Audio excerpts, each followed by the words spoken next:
With the release of the Fantastic Four First Steps, let's look through the history of the team's appearance in film and rank all 7 live-action Fantastic Four suits from my least favourite to my favourite.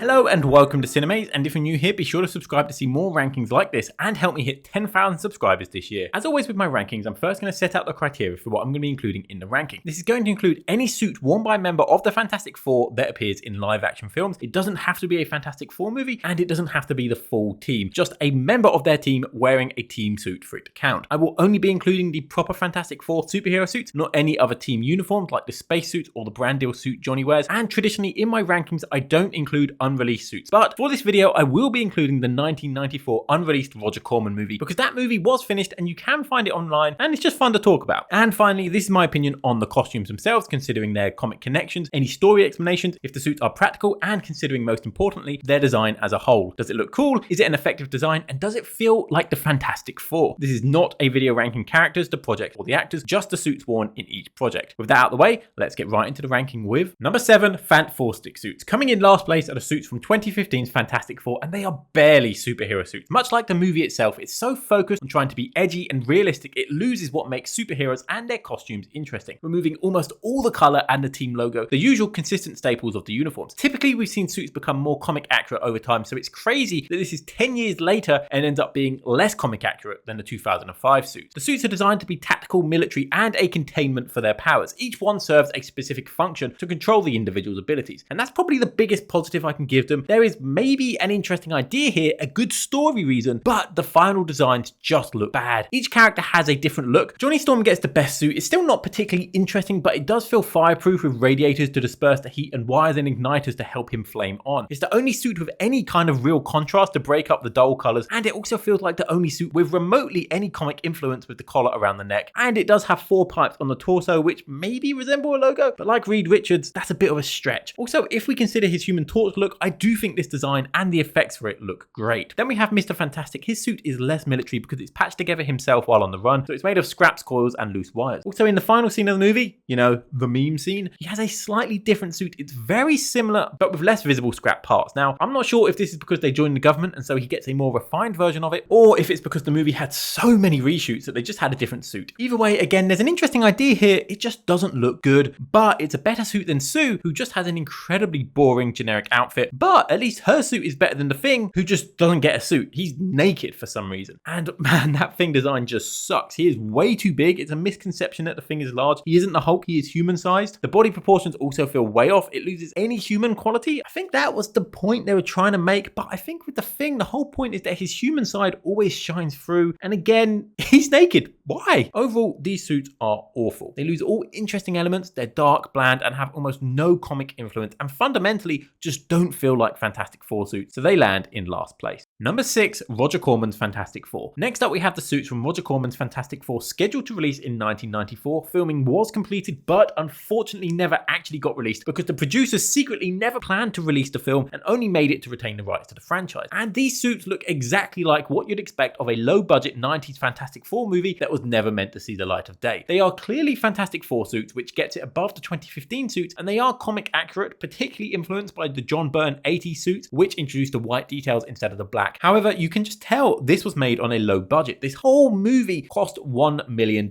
Sure, that's a lot of money to you and me, but for a superhero movie, even in the 90s, this is insanely low. And that's because they never planned to release this, so they didn't want to give it a good budget. For comparison, Batman 89 cost $48 million. The 90s Ninja Turtles had a $13.5 million budget, and even the Captain America direct-to-video film from the 90s had 3 times this budget. And clearly, barely any money went into the suits. The materials feel cheap and shiny. When they turn around, they have visible zippers, and the white details feel way too big. For the men, the belts are way too thick, and for Sue, the white collar drops down so low, and because that drops so low, the 4 drops even lower, so low it tucks into the belt. It seems like they made 3 identical suits for the cast, and they didn't factor in the smaller frame of women. So when the actress wears the suit designed for a man, the details don't end up where they're supposed to, and this explains the thinner belt, because if she had a thick one like the other members, it would cover even more of the logo. These suits are just lacking a level of quality and sophistication sophistication you would expect that even back in the 90s existed. Something like Superman 78 uses old-fashioned spandex, but because it was executed to perfection, it still holds up to this day. Now, the Thing suit is pretty impressive given the budget, especially considering the face can move and talk. Most of the budget must have gone on this. While impressive for the time and the budget, it still doesn't look particularly good. It doesn't hold up. The size of the rocks always felt way too small to me. That just makes it feel more like scales than rocks, and while accurate to the early comics, I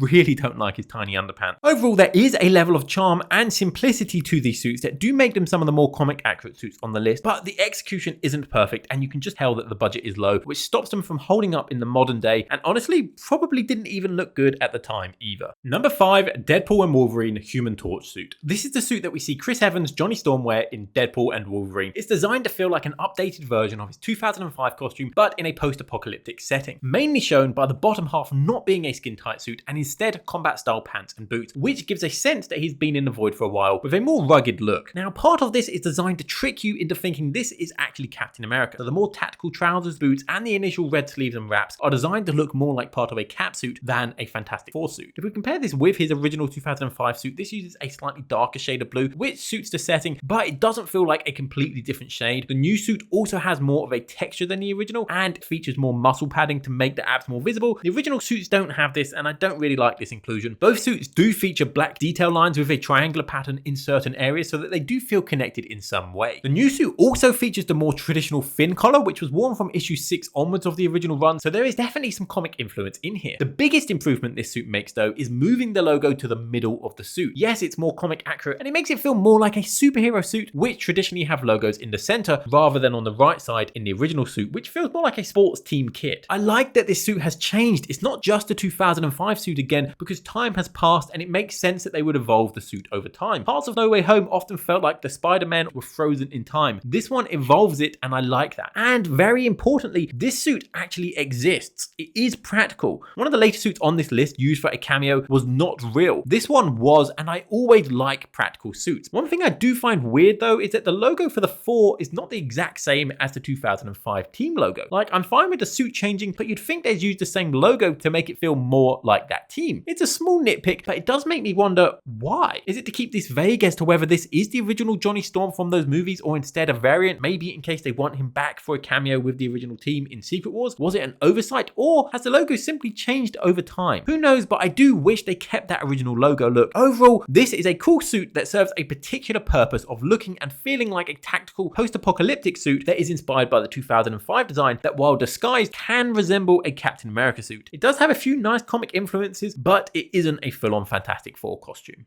Number 4, Fantastic Four First Steps Classic Suits. Now, I bet most of you didn't even know these suits existed, because these are the suits that appear extremely briefly in Fantastic Four First Steps during some of the flashbacks. They're designed to be the suits worn in the early days of the Fantastic Four, and we see them when they fight Giganto, the monster from the first cover of their comic. Those flashbacks in the movie with Giganto, Red Ghost, and Mole Man were massively cut down in the final version of the film, and they were originally filmed to be much longer scenes. And so when we see these suits in the movie, it ends up for only about 5 seconds, so it's hard to even notice them. But we have seen a behind the scenes photo of these suits, and they were displayed at Comic-Con, so we can see how these suits look, and there is a tie-in comic which also shows these suits. These are an extremely faithful adaptation of the suits we see in Fantastic Four issue 6 and onwards, with the smaller black collar and large logo in the middle of the chest. It's an almost one-to-one translation. They use a material that feels fitting to the 60s setting and as early test suits, and despite being extremely simple, they feel like an inclusion made to honor the comic suits rather than as a joke about how stupid the suits would look, which we sometimes see in other superhero projects. Overall, I really like these suits. I'm glad we don't have a whole movie in them, but it's a nice fun reference that honors their past and the comic design, but we barely see them. I only really know what these look like because we have the behind the scenes photos. I would have loved to have seen them in more detail in the film itself, so I just can't rank them any higher. Number 3, Doctor Strange in the Multiverse of Madness, Mr. Fantastic suit. Kicking off the top 3 is the suit worn by John Krasinski in Doctor Strange in the Multiverse of Madness, and it's a cool suit that I think works for an alternate version of Reed that still feels like the Fantastic Four while not feeling like a suit design we have seen before. The suit is most reminiscent of the Fantastic Four suits we see around the Time Runs Out era in the comics, with the black and blue and the collar that has more of a T-shape rather than the usual round circle. And this makes sense because it's this era of Mr. Fantastic which grew the beard and began to be more reminiscent of Krasinski, which led to all the fan casts. So if they're basing the suit off a specific version of Reed, this version makes the most sense. This suit is a lot more over-designed than any other suit, with a bunch of extra black details all over the suit compared with the usual cleaner blue look. Normally, I don't like over-designed elements, and I wouldn't like this as our main MCU Fantastic Four suit, but as an alternate design, I think it works. I kind of like that this feels like an MCU-ified suit with the texture and tactical feeling, because the main suits we get are very different from the usual MCU suits. This one feels like the kind of suit we would have got if the Fantastic Four were in the main universe, so I appreciate that we got to see that, and it also makes me glad that this isn't the main look. Now, this suit is CGI, and you all know I favour practical suits, and we saw in Deadpool and Wolverine that they are willing to make practical suits just for a cameo, but not this one. And a large part of that is because the Illuminati scene in Doctor Strange was a constantly changing rota with all the scripts. The actors didn't even know who was in the scene with them, so there was no time to make a practical suit that would fit the actor. Now, for a CGI suit, this looks good. It's not clearly noticeable, but I have begun to be able to spot these CGI suits nowadays. The time travel suits in Endgame were incredible, but it made me realise the type of texture and padding that they used for these CGI suits, that it's begun to be noticeable to me. Like Captain Carter's suit, which is practical, does just look different and better than Mr. Fantastic or Black Bolt's, which are CGI. Part of the reason this suit has so much black padding and extra design details is for the CGI team to add texture to the suit.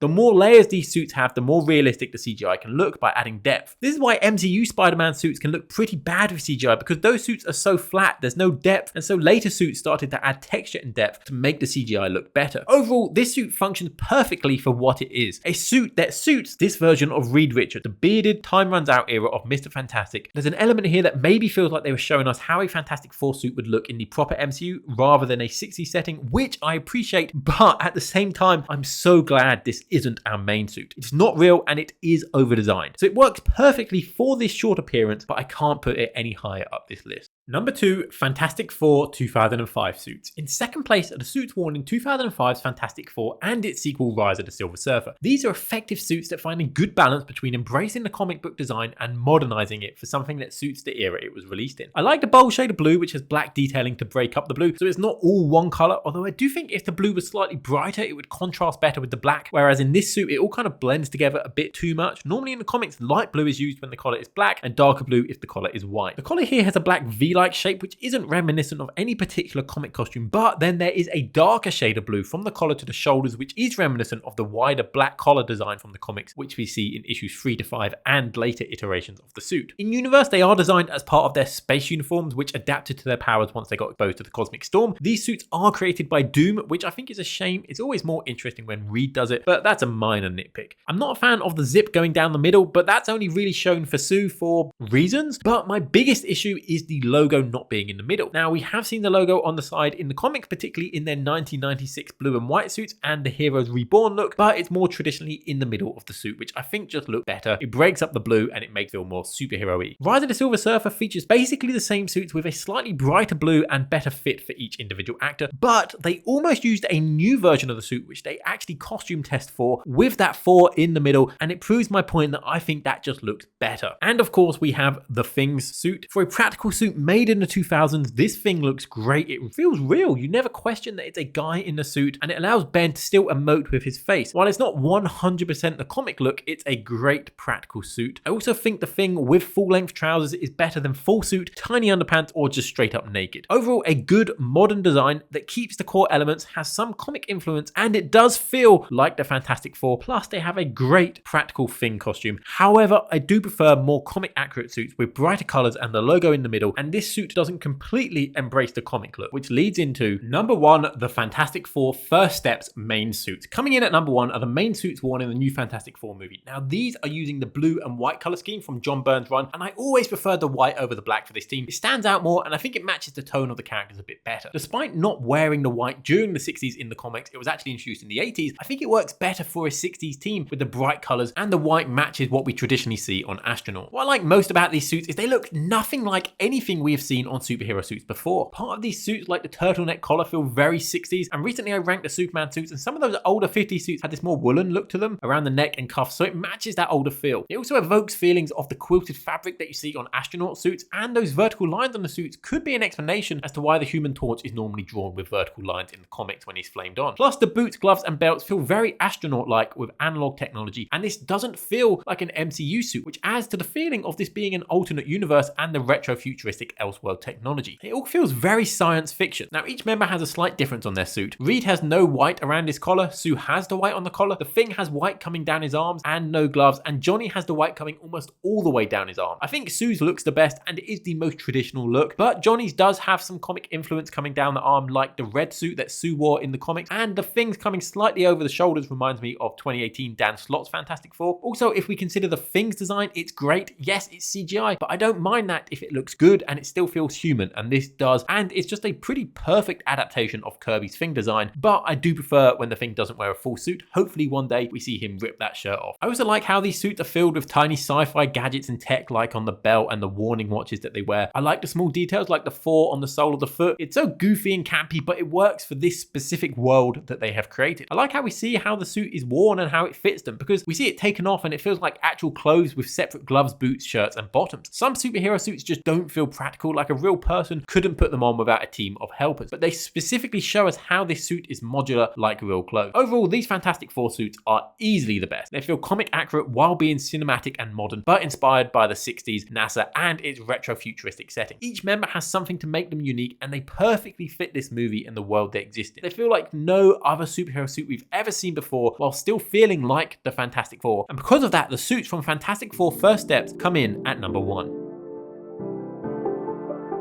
Hope you enjoyed my ranking. Let me know your rankings in the comments down below. What's your favorite Fantastic Four suit? If you enjoyed this, please give the video a like. It helps my channel out so much. Check out my recent ranking of the Superman suits if you haven't already. And if you're new around here, be sure to subscribe to help me hit 10,000 subscribers this year. I recently hit 9,000, so thank you so much. But for now, thanks for watching Cinemaze.